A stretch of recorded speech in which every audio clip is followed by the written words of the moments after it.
हमारी इस वीडियो का जो टॉपिक है वो है मेन एंड हेल्पिंग वर्ब्स, यानी हम इसमें मेन वर्ब्स को और हेल्पिंग वर्ब्स को डिटेल में करेंगे। First of all we will define main और रियल वर्ब्स। मेन वर्ब को हम रियल वर्ब्स भी कहते हैं। रियल यानी जिनमें एक्चुअल एक्शन पाया जाता है। अब वो वर्ब्स हमारे पास कौन कौन से होते हैं? Go, sleep, drink, see, write, stand, eat, sit, sew, wash, help, etc. अब ये इनके अलावा भी बहुत से ऐसे वर्ड्स हैं, काफी ज्यादा हैं। ऑब्वियसली ये जस्ट आपको एग्जाम्पल के लिए समझाया गया है कि इस तरह के वर्ड्स हैं। इनको मजीद फॉर्म्स में जब ये आएंगे तो मैं आपको मजीद इनकी डिटेल बता दूंगी और आपको सारा प्रोवाइड भी कर दिया जाएगा। जस्ट आपको अभी ये बताना है कि किस तरह से इनकी फॉर्म्स बनाई जाती हैं और कितनी फॉर्म्स होती हैं।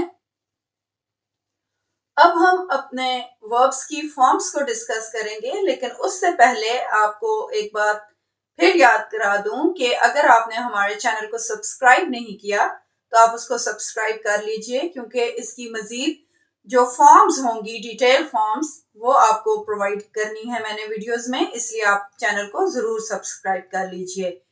अभी आप देखें कि वर्ब की कितनी फॉर्म्स होती हैं। Verb first, verb second, verb third, verb fourth and verb fifth.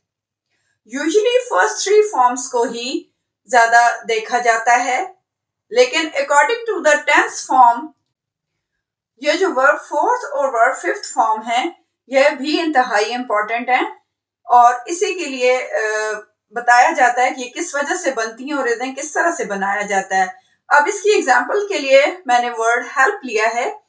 First form जो होती है वो बेस फॉर्म होती है, यानी प्रेजेंट फॉर्म, जो प्रेजेंट के टेंसेस में इस्तेमाल की जाती है, स्पेशली प्रेजेंट इंडेफिनिट टेंस में। सबसे जो पहला टेंस हमारा होता है हेल्प, यानी मदद करना। वर्ब सेकंड है हमारे पास पास्ट फॉर्म, जिसके साथ हमने ईडी लगाया तो हेल्प्ड बन गया। वर्ब थर्ड है हमारे पास पास्ट पार्टिसिपल फॉर्म, जो प्रेजेंट या पास्ट परफेक्ट के टेंसेस में इस्तेमाल की जाती है। यह भी ईडी के इजाफे से या वो according to the verb structure उसके लिहाज से चेंजिंग आती है। फिलहाल हमने जस्ट इस वर्ड से सबको समझना है। हेल्प्ड आ गया। At the fourth level we have present participle. Past participle तो ईडी लगाकर हमने बनाया।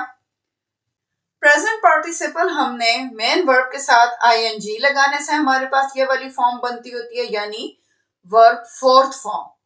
And at the fifth level, we have verb fifth, means singular form. We form the singular form by adding s at the end of the main verb. Main verb या actual real action जो होता है, real verb जो होता है, उसके साथ s या es लगाने से हमारे पास verb fifth बनती है, यानी fifth form of the verb हमारे पास आ जाती है। First होगी base form, यानी present form। सेकंड हमारे पास हो गई पास्ट फॉर्म। थर्ड हमारे पास हो गई पास्ट पार्टिसिपल फॉर्म। फोर्थ हमारे पास होगी present participle and the fifth is singular form of verb.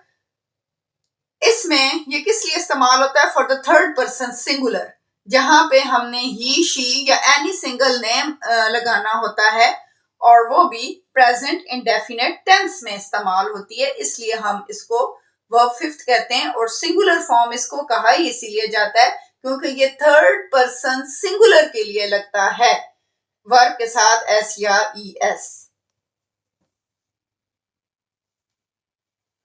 Now we have helping verbs. After explaining real verbs we will define helping verb. अब हम देखते हैं कि हेल्पिंग वर्ब किस तरह के होते हैं।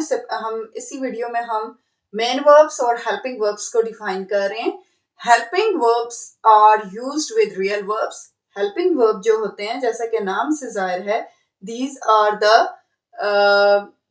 Verbs which helps these are the verbs which help to complete the sentence. अब यहाँ पे हम देखते हैं कि helping verbs are used with real verbs. ये जो actual action वाले words होते हैं उनके साथ इस्तेमाल किए जाते हैं. इनके नाम से जाहिर है कि ये इमदादी फेल है.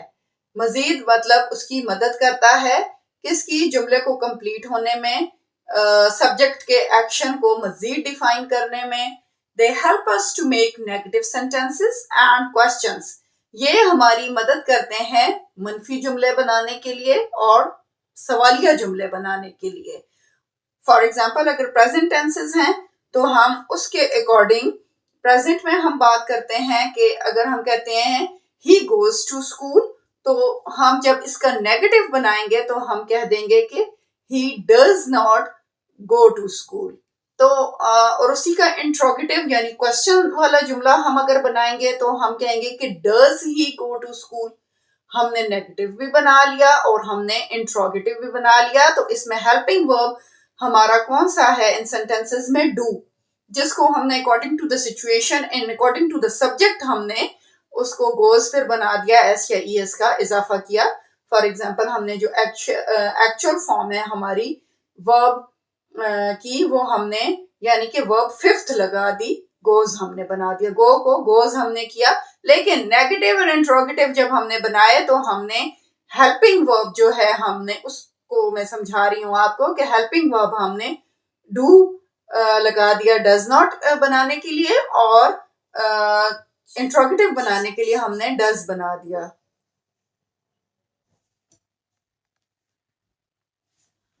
अब हम हेल्पिंग वर्ब्स को मजीद इनकी फॉर्म देखते हैं कि किस तरह से हेल्पिंग वर्ब टू काइंड्स में डिफाइन किए जाते हैं. First of all we have forms of primary auxiliary verbs. अब प्राइमरी वर्ब्स कौन से होते हैं, जो बुनियादी फेल होते हैं. और ऑक्सिलरी का मीनिंग पहले भी मैं डिस्कस कर चुकी हूँ. ऑक्सिलरी का मतलब है बीइंग अ सप्लीमेंट और रिजर्व. मतलब सप्लीमेंट के तौर पर या रिजर्व के तौर पर रखे जाते हैं, यानी ये जुमले को मुकम्मल करने में हमारी मदद कर रहे होते हैं with the main verb. Main verb के साथ असल जो वर्ब होता है, असल जो काम होता है, उसके साथ हम इन वर्ब्स को लगाते हैं. और इन वर्ब्स में कौन कौन से वर्ब हमारे पास होते हैं, यानी प्राइमरी ऑक्सिलरी वर्ब्स में कौन से हैं, बी, डू, हैव. बी का मतलब है जी होना, डू होता है करना, हैव होता है रखना. बी में अब होने में क्या क्या चीज है, इसका मतलब होता है, एम होता है हूं, आर होता है हैं, बीइंग होता है प्रेजेंट कॉन्टिन्यूअस फॉर्म को जाहिर करने के लिए बीइंग बना दिया हमने. बिन हमारे पास third form of the verb के तौर पर आ गया. बी की ही सेकंड फॉर्म हमारे पास होती है वॉज, यानी सिंगुलर के लिए. और वर हो गया बी की हमारे पास सेकंड फॉर्म है, लेकिन ये प्लूरल को जाहिर करती है. This shows singular and this shows plural form. यहाँ पे ये हमारे पास बी की मजीद एक्सप्लेनेशन में, मजीद डिटेल में इतने सारे, ये समझें कि बी के मीनिंग्स में एक तरह से ये सारी चीजें आ रही है, हूं, हैं, हो रहा है, बिन, हो चुका था, वाज था, वर थे. Now we have the word do. Do में हमारे पास क्या आ जाएगा, डिड, डन और डज. डू सिंपल हमारे पास प्रेजेंट फॉर्म के लिए इस्तेमाल होता है, डिड पास्ट फॉर्म हो गई, डन पास्ट पार्टिसिपल फॉर्म, और डज हमारे पास जो fifth form of the verb यानी सिंगुलर फॉर्म के लिए इस्तेमाल हो जाएगा. ही, for example we say he does his work और she does her work. For example Zara और Zuheb, Zara does her work, Zuheb does his work. इस तरह हम इसको इस फॉर्म का इस्तेमाल करते हैं. Now we have the auxiliary verb have. Have में हैज भी आ जाता है, यानी रखना, हैज. या जैसे कि हम, वैसे तो इसका मीनिंग हैव का रखने की सेंस में होता है, लेकिन एज एन ऑक्सिलरी वर्ब हम जब इसको देखते हैं तो ये पास्ट पार्टिसिपल फॉर्म या प्रेजेंट फॉर्म्स जो होती हैं, प्रेजेंट परफेक्ट टेंसेस में हम इसको इस तरह से इस्तेमाल करते हैं. He has done his work या they have done their work, has और have का ये इस्तेमाल है। और ये फिर पास्ट फॉर्म जो बनानी होती है, he had gone to school, वो स्कूल जा चुका था। ये मतलब कि पास्ट टेंस में हम उसको चेंज कर देते हैं had लगा के has और have को। Now we have forms of modal auxiliary verbs। अब modal auxiliary verbs में हमारे पास कौन से आ जाते हैं? modal का मीनिंग ये होता है particular form।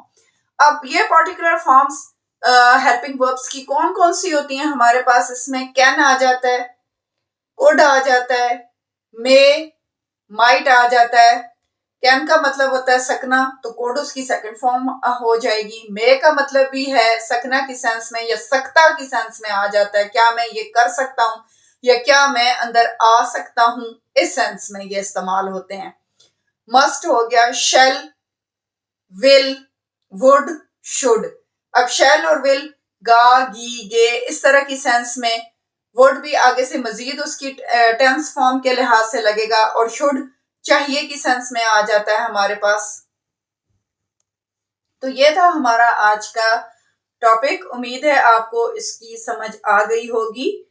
हमने आज इस वीडियो में डिस्कस किए हैं main verbs and helping verbs.